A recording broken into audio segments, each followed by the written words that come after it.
Ustaz, ada yang ngambek nggak waktu belajar? Ada yang ngambek. Siapa Tatsal sebutkan? Biar inget dia tuh. Allahumma sholli ala sayyidina Muhammad. Siapa yang kira-kira lagi diajarin ngambek gitu? Ada juga yang nggak bayar uang les. Nah lo. Ada. Iya. Disun, diskusi santun.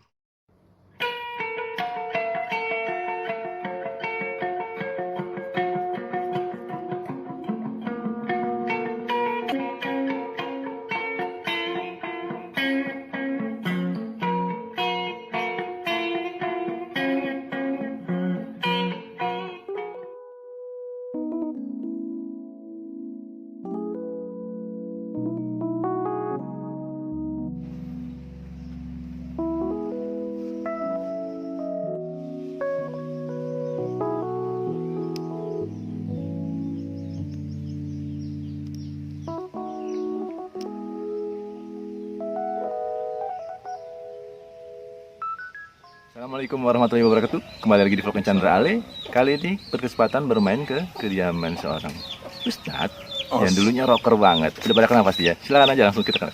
Silakan Dad. Oke, assalamualaikum warahmatullahi wabarakatuh. Waalaikumsalam. Semoga teman-teman semua di bulan Ramadan ini Allah SWT berikan kita kesehatan, diterima amal ibadah kita oleh Allah SWT, dan kita semakin semangat di hari-hari terakhir ini dan diampunkan dosanya oleh Allah SWT. Alhamdulillah. Sebelumnya terima kasih udah diizinkan. Masya Allah, sama-sama kita. Luangkan waktunya. Alhamdulillah. Direcokin dikit nih Tat.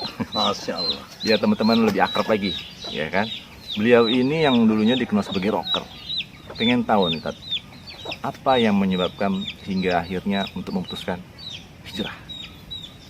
Sebenarnya ceritanya dari tahun 2003 udah mulai hijrah.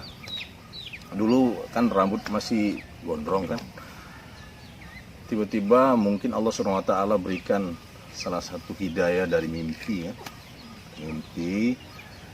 Mimpinya ke Mekah. Yang lebih asik lagi, mimpi itu saya bawa pulang Hajar Aswad. Nah, besoknya alhamdulillah pagi itu saya langsung minta gundulin rambut dengan ibu. Karena rambut saya dipotong habis. Gundul. Besoknya saya lagi nongkrong di rumah ibu, tiba-tiba datang Ustadz Andi Madinah. Nah, dia yang pertama kali ngajak saya hijrah. Waktu itu saya sudah dijenggot. Kemudian dia bilang, kamu mau gak ikut-ikut pesantren kilat? Nah, di situ saya mulai hijrah. Akhirnya alhamdulillah tahun 2004 saya keluar bersama almarhum Gito Rolis. Nah, di situ mulai belajar agama, mulai dapat masukan dari beliau, dikasih nasihat oleh beliau. Yang penting nasihat awal dari almarhum Gito Rolis, jaga sholat. Penting sekali kita untuk menjaga sholat. Alhamdulillah. Ustaz, tentunya dalam menjalankan proses itu ada kendala-kendala yang kayak ujian, namanya baru memulai hijrah itu pasti ada ujian. Gimana Ustaz cara-cara? Ya, banyak sih, alhamdulillah. Ujian pertama kali hijrah pertama dari keluarga, temen, tetangga. Dulu rambut gondrong, tiba-tiba berubah. Ya. Apalagi tahun 2004 itu zaman-zaman teroris. Ya kan? Tuh katanya si Labai udah ikut teroris. Ya. Jadi ini ada ujian. Tapi alhamdulillah lambat-lambat kita juga dapat masukan dari Ustadz. Istiqomah saja, istiqomah. Tunjukkan akhlak pada keluarga, pada teman, pada tetangga, jemaah masjid, tunjukkan akhlak. Jadi agama ini adalah akhlak. Jadi kata Ustadz yang pernah dulu nasihat saya, orang tidak lihat sholat kita, tapi orang lihat akhlak. Jadi kita tunjukkan akhlak, bagaimana baik dengan masyarakat, tidak merasa diri kita orang yang baik. Wah, saya inilah sudah hijrah, saya ini masuk surga, bukan gitu. Karena yang jamin surga dan neraka hanya Allah SWT. Kita pun tidak tahu. Yang penting dengan hijrah ini bagaimana amalan kita semakin baik.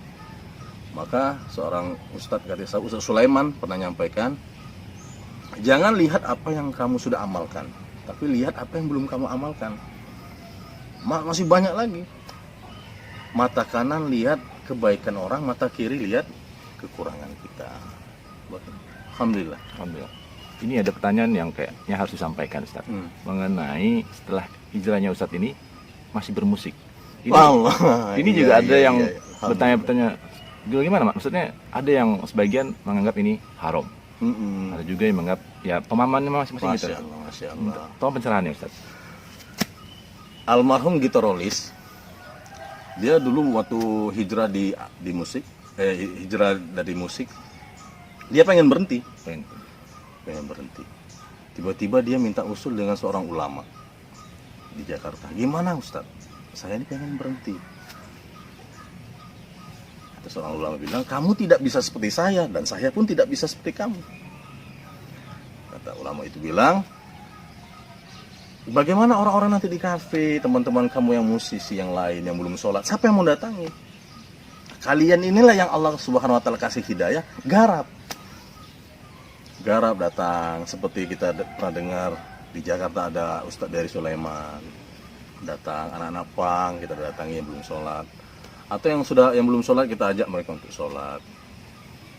Dan hijrah ini bagaimana kita bisa baik, orang juga bisa baik. Kemudian alasan bermain musik, saya juga pernah dapat nasihat dari ulama. Pertama ada seorang ulama, saya pernah curhat dan dia, Ustadz gimana nih musik? Pertama dia jawab haram. Kaget ya? Saya kaget juga. Saya tanya lagi satu ulama, Ustadz gimana musik nih? Ini jawabnya hikmah. Kalau kamu sudah siap, tinggalkan. Kalau belum siap, ya pelan-pelan. Karena hijrah, meninggalkan perbuatan lain memang perlu perjuangan, perlu kesabaran. Pertama, ada sabar dalam menghadapi ujian, ada sabar dalam menjalankan perintah Allah, ada sabar meninggalkan maksiat. Saya lagi minta lagi pendapat satu ustadz. Dia bilang kalau kamu sudah sanggup, ya mau tinggalkan. Tapi sekarang juga masih main juga, masih main juga gitu. Walaupun kalau di panggung-panggung masih agak kurang. Mungkin sudah dikurangi ya. Kalau untuk panggung kurang, mungkin paling like video, share video di YouTube. Nah, ini agak lebih ini lagi. Dulu dengar nih Ustadz sering dakwah kemana-mana. Masya Allah, iya. Jadi tempat mana yang paling berkesan, yang tidak terlupakan, dan yang di mana yang kepengen dikunjungi? Yang paling saya berkesan terakhir waktu kita keluar di hutan Merbak. Berapa lama? 40 hari. 40 hari. Perjalanan kita tuh 40 hari. Jadi kita ada 9 orang dari Jambi diutus ke hutan Merbak. Hutan Merbak ini perbatasan antara Jambi dan Palembang. Desanya paling ujung. Jadi kita dari ujung bergerak ke Jambi. Di sana kita naik pompong. Alhamdulillah kita lewatin laut. Di situ Goncang ya? Dalam hati ya Allah, sampai nak takut juga kan. Yang lebih ajib lagi setelah kita sampai di sana, kebetulan amir kita itu Ustadz Hanif. Dia bilang dia dulu pernah juga gerak di sini. Jadi katanya nanti Bang Labai, nanti di kampung sana kita akan ke sana.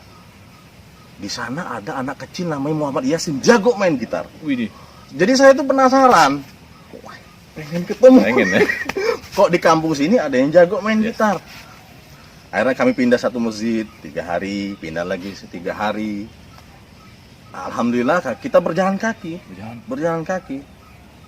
Alhamdulillah dari satu masjid ke masjid yang berikutnya itu kita lewatin jalan-jalan yang penuh dengan lumpur. Alhamdulillah kita sudah sampai sana, satu masjid yang dibilang Ustadz Hanif, namanya Muhammad Yasin. Akhirnya saya datang, rupanya yang ajibnya beliau ini matanya buta. Umurnya sekitar 12 tahun. Jadi rumah itu rumah panggung, ya. Ada masjid, jadi dia tiap hari ngambilkan air dari panggung itu dengan berjalan sampai ke masjid. Tiap hari? Tiap hari ngambil. Kemudian azan di masjid. Jadi saya ini penasaran, pengen ketemu ini Muhammad Yasin. Akhirnya saya silaturahmi dengan jemaah yang kita keluar dari Jambi situ. Kita silaturahmi, datang ke rumah dia. Kita lihat tuh ada alat-alat musik, alat-alat tradisional. Di situ ada apa yang alat tradisional Arab ini? Gambus, Gambus. kemudian ada alat gesek yang kecil-kecil itu. Jadi saya penasaran, akhirnya dia disuruh main saya. Nggak bisa main. Nggak bisa main saya. Main itu kan, main apa? Pandolin apa namanya? Oh, gambus apa? Akhirnya dia main, dia sambil main itu, masya Allah, matanya buta, jilbab putih, saya bilang ini dewa kita. Ternyata ya. Di saat apa, di suasana dusun, tidak ada internet, tidak ada informasi, tapi ada dewa gitar. Masya Allah, itu pengalaman saya yang berkesan. Siapa yang mengajarinya siapa? Rupanya dari orang tuanya. Dari orang tuanya. Rupanya akhirnya dalam satu kegiatan dia ini diundang oleh waktu acara MTQ di daerah Tungkal gua salah. Waktu itu masih gubernurnya Bapak abang kita Zumi Zola. Alhamdulillah itu pengalaman berkesan, bisa keluar dakwah ke sana. Dan saya pengen niat lagi bagaimana saya bisa bergerak ke timur-timur Papua. Wah, insya Allah. Doakan saya dan Amin, teman-teman amin. juga semoga Amin. Allah SWT pilih dan gerak lagi bisa ke daerah-daerah luar negeri. Alhamdulillah. Alhamdulillah. Nah, Ustadz kan juga sudah lama mengajar. Yang paling dikangenin muridnya siapa sih, Tad? Yang paling dikangeni, masya Allah. Cewek cowok. Kalau namanya dikangenin tuh berarti ada satu orang lah. Setiap murid ini dia punya kelebihan dan kekurangan. Yes. Kalau kita lihat kelebihan, semua punya kelebihan. Ini maaf, Tad. Mungkin kangennya itu bukan karena jagonya, tapi karena tengilnya. Kalau untuk ini apa? Gokilnya, Yes. saya kangen nih dengan Dayat Van Halen. Tuh. Tuh, ke rumah, main ke rumah loh. Silaturahmi ke gurunya. Iya. Bawa gorengan. Yes. Tuh, udah lama gak ketemu ya, Tad ya? Udah lama. Satu lagi Kangen nih. banget ya. Eri Ozon tuh pernah tuh. Loh. Eri Ozon, Ini ya? dia tempat-tempat nongkrong itu tuh. Nanti kita liatin di tempatnya. Ini gubuk ini tempat nongkrong teman-teman. Ripki, si Dodi Aristorasi, Eri Ozon, Moro Prakasiwi. Tuh, Moro. Sekarang udah jago ngopi dia. Sudah Barista kopi. dia. Apa? Barista. Buriat apa? Oh iya, Bariat. Dayat Van Halen tuh pernah nongkrong di sini. Ya, jadi beliau ini udah banyak menghasilkan murid-murid yang jago-jago gitu kan nih. Jadi perannya guru nih jangan dilupakan. Allah. Jangan dilupakan. Nah, Ustadz, Mario Agustino. Mario. Apalagi namanya Ustadz, yang sampai sekarang yang muridnya Ustadz itu terus mengembangkan permainan musiknya siapa? Kadang-kadang kan maaf nih, agak belok, Betul. ada yang mungkin jadi Jadi pegawai dan segala macam. Siapa yang masih konsisten di musik? Kalau yang laki-laki, yang cowoknya ini kayak Mario masih main dia di kafe kalau nggak salah. Nah. Kemudian dia kadang menciptakan lagu, kadang Karya ya. recording. Kemudian si Iam, saya lihat Iam masih main gitar juga, kadang posting-posting gitar. Kadang dia di rumahnya juga pernah buat home studio recording kan. Paling itu beberapa orang ya. Apa punya kepuasan tersendiri nggak sih? Punya murid yang akhirnya jago gitu. Dari maaf nih dari yang biasa-biasa banget gitu, sampai bisa gitu tuh. Ada kepuasan tersendiri nggak sih? Tad? Iya, sebagai guru itu adalah mempunyai beban moral, tanggung jawab Menyampaikan ilmu yang moral. Iya. Kalau jago, ini gurunya akan senang. Belajarnya di mana? Itu. Kalau nggak jago, gurunya juga takut gitu. Ya. Karena beban moral kita sebagai guru itu tanggung jawab. Dan nggak semua orang bisa jadi guru ya, Ustadz ya? Tidak semua orang bisa jadi guru karena menyampaikan ini butuh apa? Ya butuh kiat-kiat juga maksudnya. Kiat-kiat. Karena beda-beda ya, Ustadz ya? Iya. Nggak bisa yang ini kadang maaf jago cepet nangkepnya, yang satu mau Betul, agak lambat. betul. Bagaimana seorang guru tuh dia pintar menyuapin. Yes. Ada trik. Mungkin guru murid ini kayak metodenya gini. Mungkin murid ini metodenya gini. Alhamdulillah waktu saya diundang di acara di Kabupaten Tebo, kita ketemu 3 orang teman-teman dari Padang Panjang. Dia bilang ada 18 metode cara mengajar. Mereka ini S2 di Padang Panjang. Akhirnya saya bilang, saya curhat dan mereka, gimana bang kalau saya pakai metode ini. Betul tuh bang, katanya. Karena tidak semua murid dia punya daya tangkap beda. Ya. Bahkan saya pernah ngajar pakai ada gambar-gambar ini, gambar gajah, gambar onta, kakinya berapa? 4, tong, dibikin gitu. Ustadz, ada yang ngambek nggak waktu belajar? Ada yang ngambek. Siapa tak salah sebutkan? Biar inget dia tuh. Allahumma sholli ala sayyidina Muhammad. Siapa yang kira-kira lagi diajarin ngambek gitu? Ada juga yang nggak bayar uang les. Nah lo. Ada. Iya. Ayo silaturahmi. Tapi yang lebih berkesan, ada saya punya seorang murid, dia bayarnya pakai uang recehan ngamen. Itu yang bikin saya masya Allah betul-betul perjuangan dengan belajar. Waktu saya nerima uang dia bayar, bang ini saya cuman ada ini bang, ya Allah. Betul-betul soulnya tuh penjiwaannya dapat. Mau dengan susah payah, kadang dari rumahnya ke sini jalan. Kadang saya maaf ngomong saya juga. Kayaknya kenal deh. Rambutnya agak-agak. Ya kan? Betul nggak sih? Iya. Kenal saya. Keren tuh. Alhamdulillah. Ustadz gini. Beralih ke usaha Ustadz berikutnya. Kalau mengajar masih ya sampai sekarang? Ngajar alhamdulillah. Cuman karena ini masih dikurangi dulu. kurangin dulu. Jadi menjelang selesai puasa, insya Allah Ustadz kembali lagi. Yang buat teman-teman ya masih butuh namanya guru. Nggak bisa juga kita sendiri akan maju karena pasti butuh bantuan orang lain ya kan. Bisa datang nanti ke Ustadz. Alamatnya di mana sini, Tad? Di sini bilang aja sebelum F Garden atau Lorong Gumai. Ya, nanti nomor telepon dan alamatnya ditulis di deskripsi ya teman-teman. Nah, Ustadz. Dengar-dengar cibu itu udah di telinga tuh udah melekat. Cibu apa tuh? Cibu itu kalau bahasa Jambi kan seribu. Jadi disingkat Cibu. Itu udah jargon banget ya. Gak ada yang punya tuh. Keren loh. Kenapa bisa sampai kepikiran bikin usaha empek-empek Cibu? Awalnya sih dari istri. Istri ini kan kalau bahasa Jawanya apa? Manggung. Kebetulan dari mbah-mbahnya, dari budi-budinya, beliau nih hobi masak. Jadi setiap ada catering, ada prewedding, mereka disuruh buat tekwan, disuruh buat pempek, disuruh buat kari kambing. Akhirnya ada orderan buat pempek, orderan buat tekwan. Saya usul dengan istri, gimana kalau kita belajar online aja?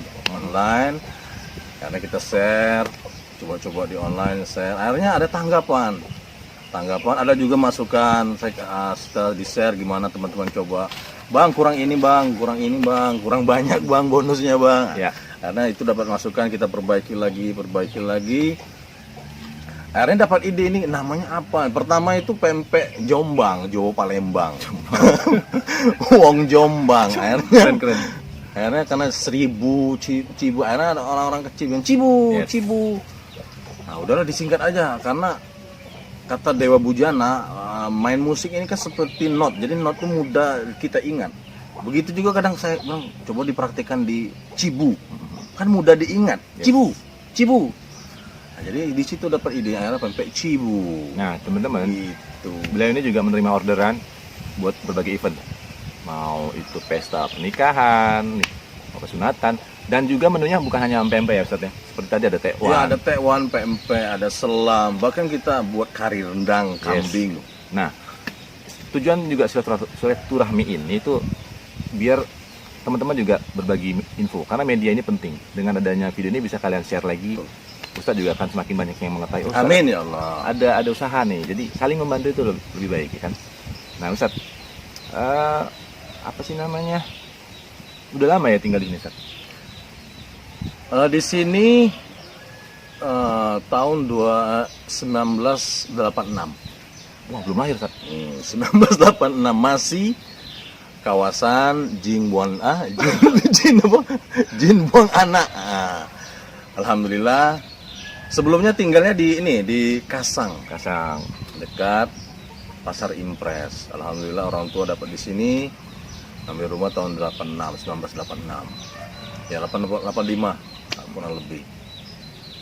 Di sini dibilang Lorong Gumai. Lorong Gumai, teman-teman tanya. Nanti tanya ada Lorong Gumai. Artinya itu gudang mayat.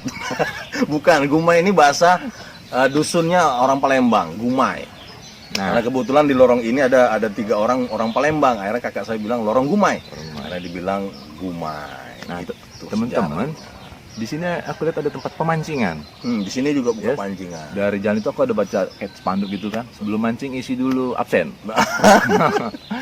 Pokoknya gitu nanti dilihatin deh. Buat yang pengen nyantai kesini asik nih. Seru banget, suasananya adem gitu kan nih. Buat yang nyari jodoh boleh sini Ustaz. Boleh insya Boleh. Allah. Dan langsung dinasihatin sama Ustaz ya. Boleh jadi jodoh boleh, mau berobat boleh. Nah, ini baru mau ditanyain. Ah, Ustaz, apa sih bekam Ustaz? bekam, masya Allah. Sebenarnya bekam ini adalah ada sebagian ustadz bilang bekam ini bukan terapi, tapi bekam adalah pengobatan yang dianjurkan oleh Rasulullah SAW. Maka ketika Nabi SAW Isra Mi'raj, maka kan sering sering disampaikan kan dengan ceramah ngambil perintah sholat, ya kan? Tetapi yang jarang disampaikan ketika malaikat Jibril alaihissalam sampaikan kepada Muhammad, wahai Muhammad, sampaikan pada umatmu berbekam. Jadi perintah Isra Mi'raj itu ada juga berbekamnya sebenarnya. Maka dikatakan Nabi, man ahya sunnati faqad ahabani wa man ahabani kana ma'i fil jannah. Barang siapa menghidupkan sunnahku, salah satu bekam, sesungguhnya dia cinta padaku. Barang siapa cinta padaku, dia akan bersamaku dalam surga. Yang jelas, dengan berbekam ini kita badan sehat, kemudian dapat pahala. Karena Nabi SAW juga berbekam, titik kepala, badan, alhamdulillah. Itu apa yang dilakukan? Kayak seperti saya lihat ada gumpalan darah yang Membuang darah kotor kan? Itu betul membuang darah kotor. Jadi titik inti dalam berbekam adalah mukis, titik kepala. Salah satunya pusat inti. Untuk yang stres belum dapat cewek, itu boleh dibekam, ya. Yang kurang percaya diri, Bisa aja, yang kuat itu boleh juga dibekam, biar boleh ya. Langsung datang ke Ustadz aja deh. Nah Ustadz, geli banget. Nggak boleh ini. Yang kuatnya ini nggak kuat ya. Ustadz lanjut Ustadz. Oke. Keinginan apa Ustadz yang sampai detik ini tuh kayak maaf belum terlaksana gitu. Apa tuh kayaknya?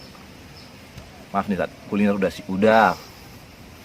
Pengobatan udah, ya kan? Ya semua udah. Apa nih? Belum. Oh. Iya sih. Lama-lama nular nih. Gawat deket Ustaz. Iya. Astagfirullah. Tat yaminin tar lo Tat. setia insya Allah. Yowes, Setiap tikungan ada. Lu nggak ikutan nih Tat. Yang belum tercapai. Pertama apa ya? Di musik. Pertama di musik saya pengen